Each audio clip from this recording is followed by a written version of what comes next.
June is Fidelity Month, and it's a fairly recent effort to encourage Americans to recommit themselves to the ideas of fidelity to God, family, and country. I'm Richard Nelson, host of the Commonwealth Matters, and thank you for joining us. Also joining us to talk further is Dr. Robert P. George, who is the McCormick Professor of Jurisprudence and the director of the James Madison Program at Princeton University.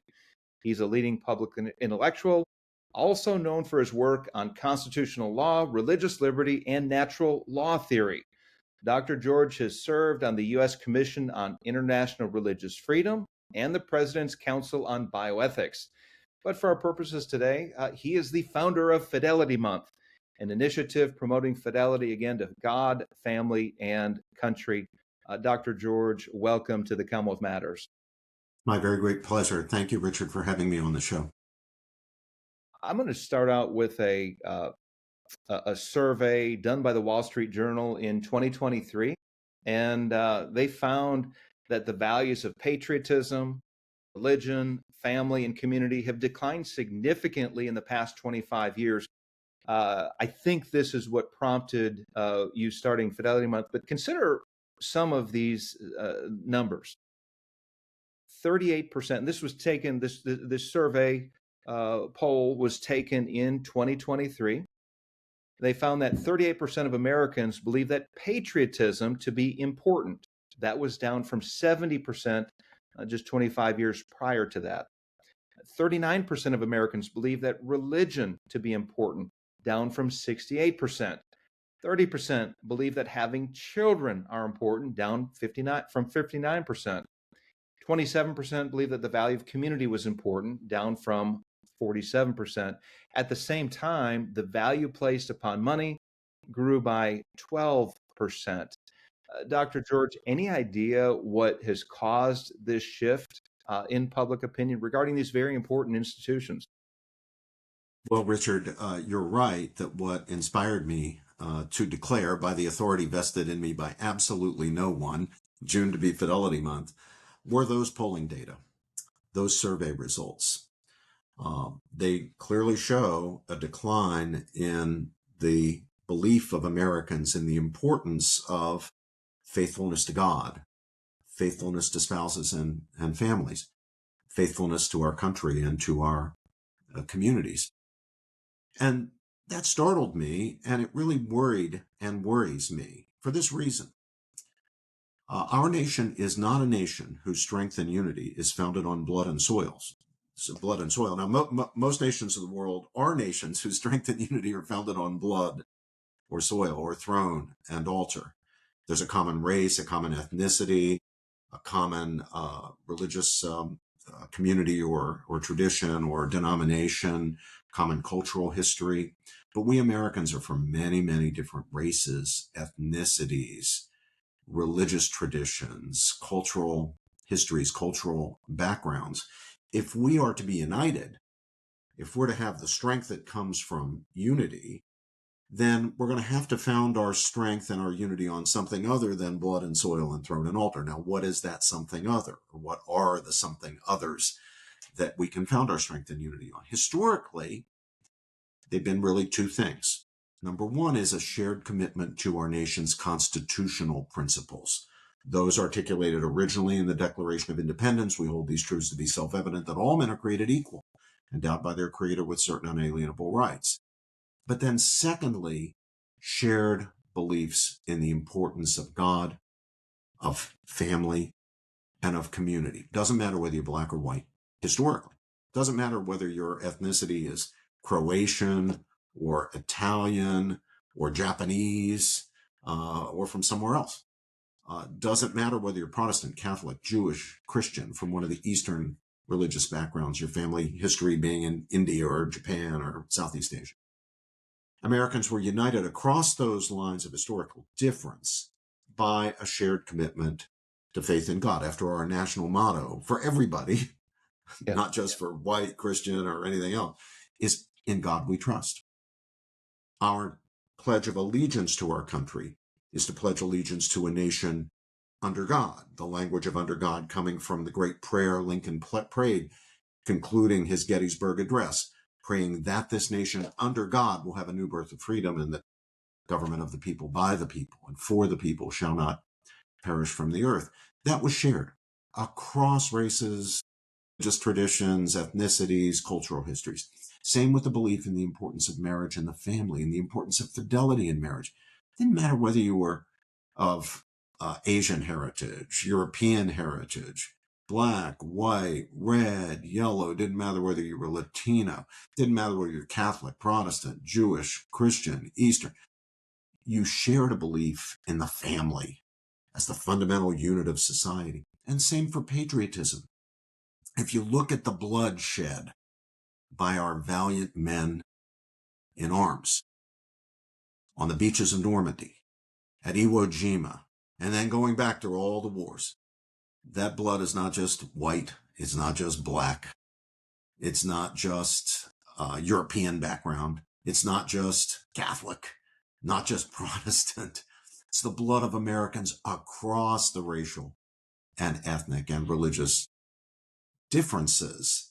And that's because we were bound together by a shared belief in the importance of patriotism, of love of country, of giving back, of being contributing members, not only of our national community, but of our local communities as well. To see those eroded now, as these polling data from the Wall Street Journal show us, is to worry, at least if you're me, you worry about, well, what's going to bind us together? What are going to be our sources of strength? Now, your specific question to me, Richard, was how did this happen? And I don't know the answer to that question. It certainly was accompanied by, so we have a correlation, and we don't know about a causation, because correlation is not necessarily causation, but it's a correlation with the rise of secularism and with the rise of a particular kind of ideology which has accompanied our own increasing secularism, and that is the ideology that's come to be known as expressive individualism. The term was coined by the great late University of California, Berkeley sociologist Robert Bellah. It's been recalled to us by the great work of the evangelical scholar Carl Trueman, who's written a wonderful book on this. This is the idea that what really matters is not God, it's not family, it's not community, it's me. It's a kind of selfish individualism. It's seeing the gratification of my own desires as what really matters in life. Americans historically have not believed that nonsense, but a lot of Americans today have come to believe it. We've refocused on me, myself, and I, and away from what's important beyond me. What's greater than me, what I can give my allegiance to and be willing to sacrifice for. God, family, country, community. And if we don't get those values back, Richard, if we don't restore our commitment to fidelity to God, to our spouses and families, to our country and communities, this republic will not survive. It just won't. Yeah. Republics historically have failed. When they've failed, they've collapsed into the worst forms of tyranny. If we want to preserve this one and prevent that from happening, we've got to recover our faith in fundamental values. I agree. Dr. George, thank you for bringing up our founding political document. Of course, you talked about a lot there, but the idea of God is being central to our nation. We're endowed by our Creator with certain inalienable rights. God is a fundamental part of our political fabric, and yet we have rejected that, if not verbally, at least implicitly. We're rejecting that idea. But I want to press into that fidelity to God. And it's no accident that you begin with that as the very first thing that we ought to be faithful to as a people, our Creator, who endows us with rights and gives us dignity and assigns value to each of us, incredible value and worth. But so you begin with fidelity to God. But how do you reconcile this ideal across the religious spectrum? We live in a pluralistic nation. There are many religions that are practiced here. So is there some similarity between the religions that would promote fidelity to God in a civic context where we benefit from this fidelity to God? And there's a What's lot religion? there. Yeah, No, I yeah, get it. I get it. It's a great question. All right, let's ask ourselves, what is religion fundamentally about? Whether we're talking about the Christian religion, to which you and I subscribe, the Jewish faith, the mother religion of Christianity, whether we're talking about Islam, whether we're talking about Buddhism, whether we're talking about Hinduism. We're talking about what is beyond the self. We're talking about the transcendent, that which transcends the immediate, the physical, the here and now. It's a belief that there is something beyond and something greater, things to which to aspire, standards beyond our own subjective desires and wishes and feelings that do set the standard for our belief and for our conduct and for our behavior. That's critical in a republic. Now, if you look at most nations of the world today and historically, if you ask people in your political system, where do fundamental rights come from? Where do the rights to life and liberty and the pursuit of happiness, if you recognize them at all, where do fundamental rights come from? Who gave them to you? They will say the king, the parliament, the prime minister, the government. At some level, the government. It's the here and now. Okay? We're different in America. We do not answer that question by saying our fundamental rights came to us from the government. We say our fundamental rights came to us from a transcendent source, from no merely human source of meaning and value. They come from the Creator. They come from a transcendent, loving, almighty God. And what that means, Richard, and here's the critical thing, is that for us as Americans, at least historically, as we've understood ourselves, as we've understood our political order, our civic order, because our rights and the duties that correspond to them do not come from any merely human power, not from a king, not from a president, not from a parliament, not from a Congress, not from a court, but come from a more than merely human power. No merely human power, no matter how great it is, may legitimately violate those rights or take those rights away. The government didn't give them. The government has no legitimate authority to take them away or in any way to violate or compromise them.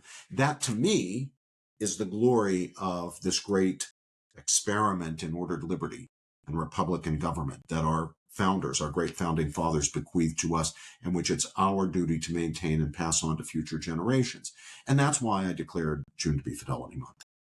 Very good. Because, in my view, unless we rededicate ourselves to those principles, we will come to the belief that whatever rights and dignity we have as persons are simply gifts of the government, simply privileges handed to us by the government, that the government, under necessary conditions or under stress or in emergencies or whatever, can take away.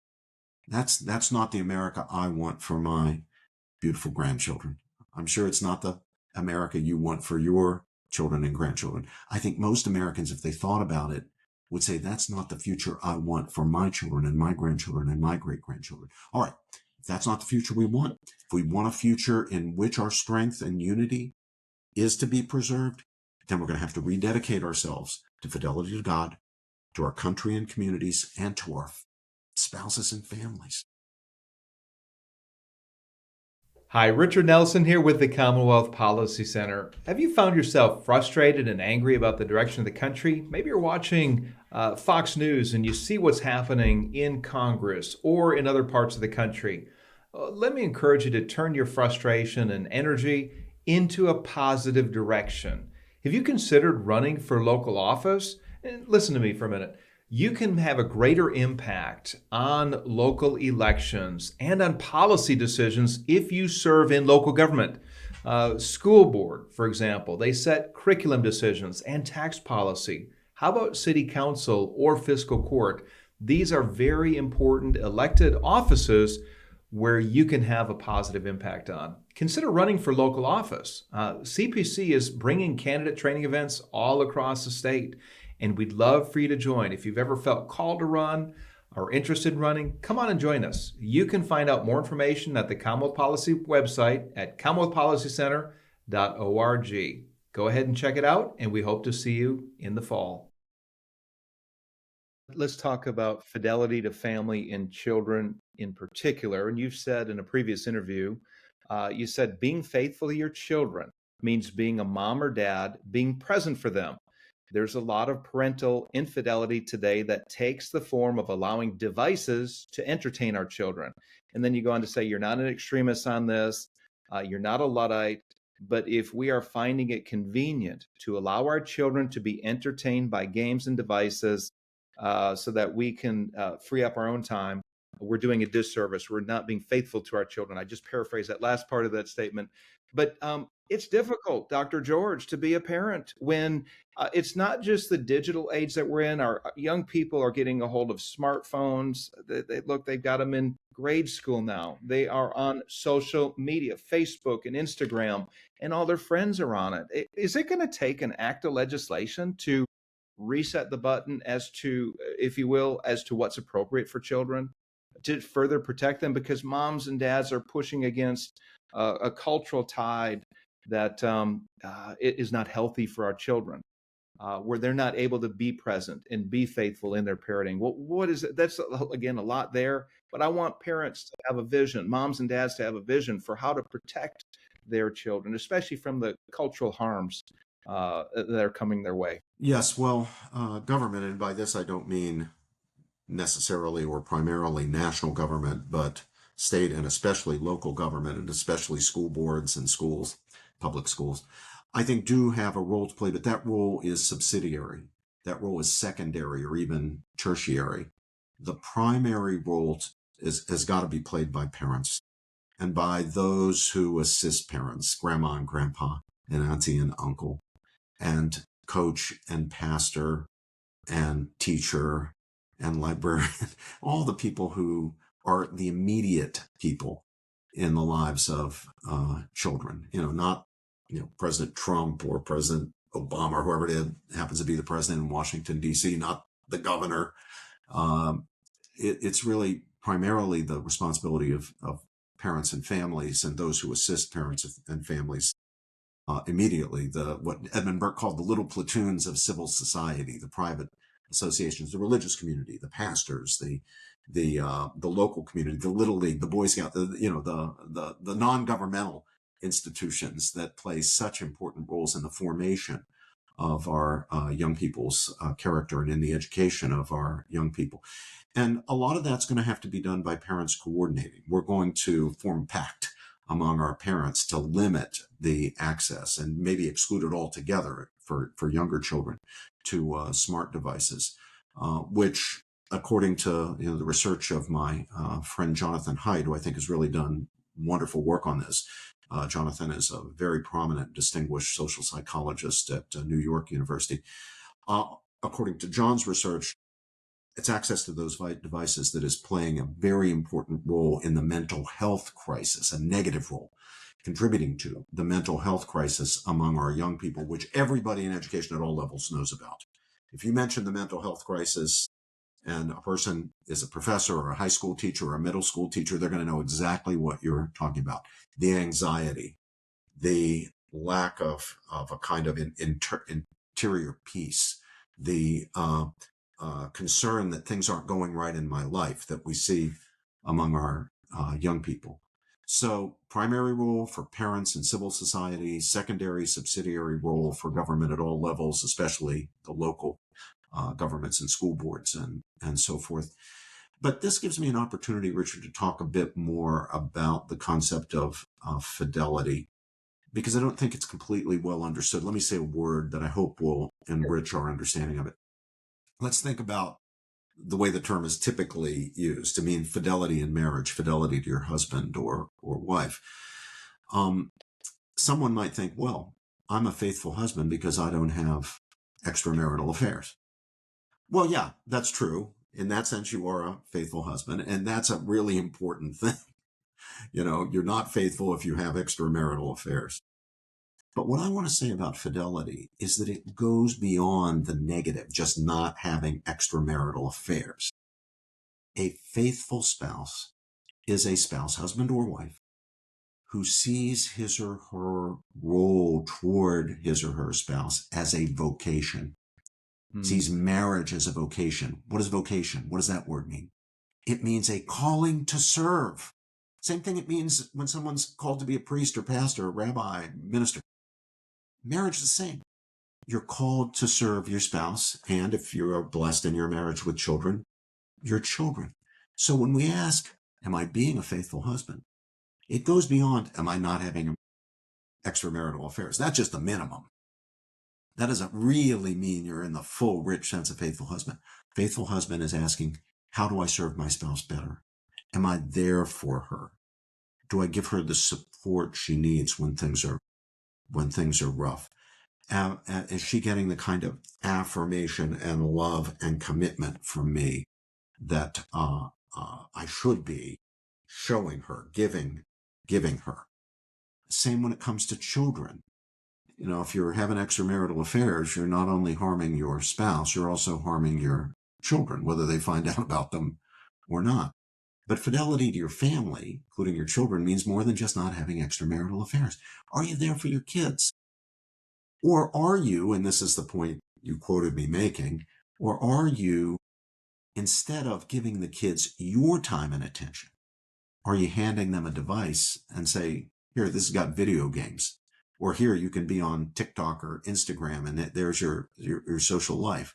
Are we exporting our parental obligations? Are we outsourcing our parental obligations to the devices? And if we are, stop it. Yeah. That's not Yeah. right. That's not serving. That's not fulfilling your vocation as a father or a mother. So that's Richard, what I was trying to stress in the material that you quoted. That's good. Dr. George, let's talk about communities. One of the things that the Commonwealth Policy Center did was we produced a model resolution for local governments, whether it's a city council Yeah, or a county it's level great. government, to celebrate Fidelity Month. And I think we made it available to you. I'm not sure if it's on your website. We have it available at the CPC website. This is one thing that mayors and judge executives here in Kentucky can do to promote this. So check out our website and get that resolution. But do you have any other recommendations as to how communities can participate in Fidelity Month?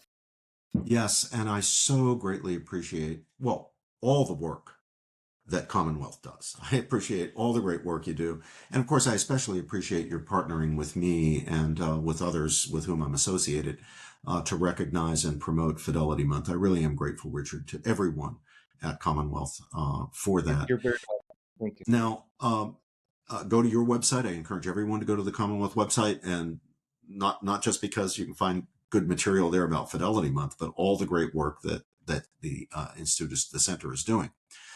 But also, please go to our fidelitymonth.com website. And at fidelity.com, you will find lots of suggestions, and they're just suggestions for things that you, as an individual or a member of your church or of your community center or your community group, can do to recognize, to honor, to promote Fidelity Month, and most importantly, of course, the values for which Fidelity Month stands.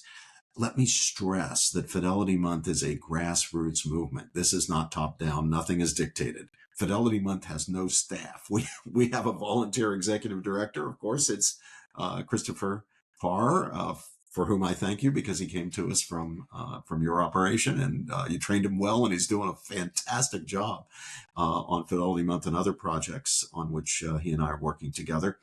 We have an executive director, but we really have no staff. We have no budget.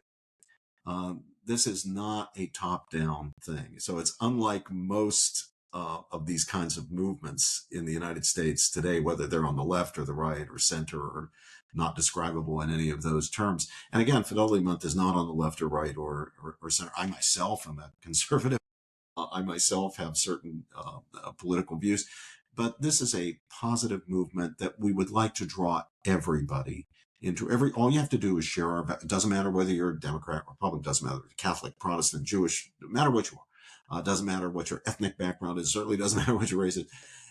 We want everybody to feel that they are part of Fidelity Month. If you agree that it's important to our strength and unity as a people, despite our cultural and historical differences, ethnic differences, religious differences, if you think it's important that we rebuild as a community faith in God, faith within marriage and the family, fidelity to country and community. So there are suggestions there. We'd like everybody on your social media accounts to please use the Fidelity Month logo. It's free. You can just download it, put it right up on your social media accounts, whether you're on Facebook or X or Insta, whatever you're on, if you are on. There's a merch shop. We make no money on it. Things are sold at cost, which has our flags and other T-shirts, hats, things like that. Again, to promote fidelity, to get the idea in people's head. It's a way of spreading the good news, spreading the good word. You wear shirts or your hat, you fly your flag or your banner. It's just a wonderful thing to do to help spread the word.